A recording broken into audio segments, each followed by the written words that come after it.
jaalala biyya ifi fageenyi hin dahu miila taha malee garaan biyyaan bahu magaalee biyya too ayyoo yaa gude yaanni keeka malee nawaade qilleensi kee kan jiru miidhagsaa qilleensi kee kan jiru miidhagsa ganna buna biraa fi badheessaa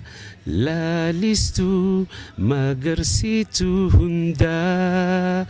ayyoo suman yaada.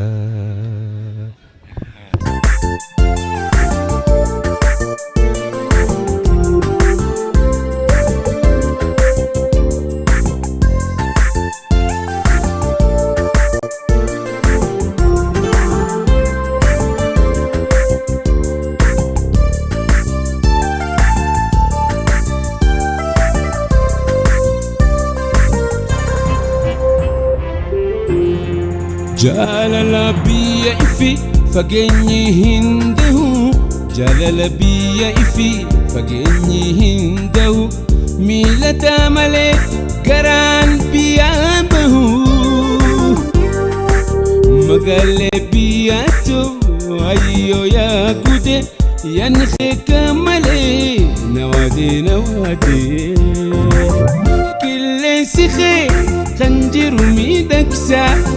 qilleensi kee kan jiru miidhagsaa ganna bona biraa fi badheessaa laalistuu magarsiituu hundaa ayyoo suman yaada.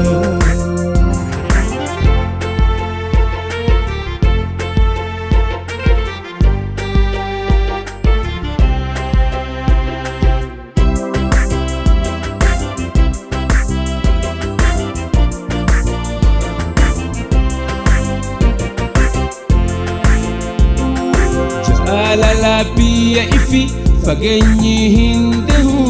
jaalala biyya ifi fageenyi hin dahu miilata malee garaan biyyaan bahu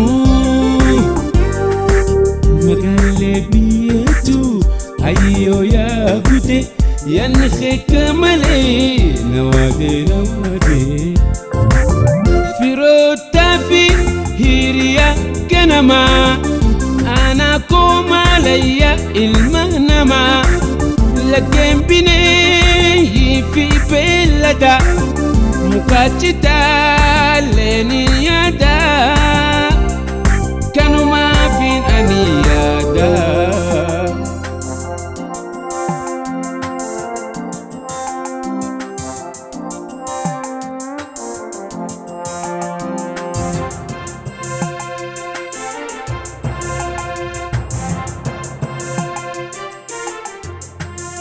jaalala biyya ifi fageenyi hin dahu jaalala biyya ifi fageenyi hin dahu miilata malee garaan biyyaan bahu magaalee biyyatu ayyoo yaa gude yaanni keeka malee nawaade akka callee citte faffacaane biyya dhablee baqattuu taane alagaanuu keenyan tuffatamne oromiyaa waan hafnu fagaanne ni galla falmanne.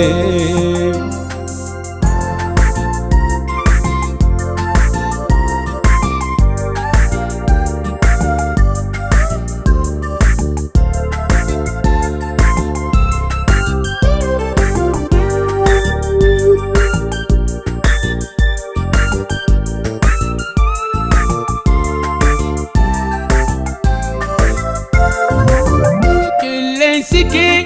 kan jiru miidhagsaa qilleensi kee kan jiru miidhagsaa ganna bona biraa fi badheessaa laalistuu magarsiituu hundaa ayyoo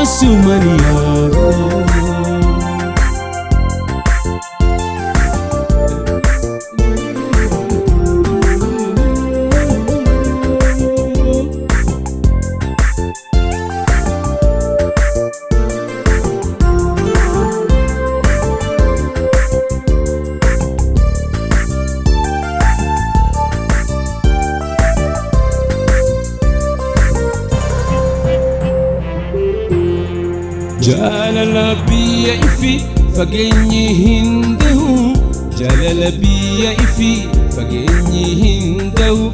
miilata malee garaan biyyaan bahu magaalee biyyaatu ayyo yaa gute yankheka malee nawade jaalala biyya ifi fageenyi hin dahu jaalala biyya ifi fageenyi hin dahu miilata malee garaan biyyaan bahu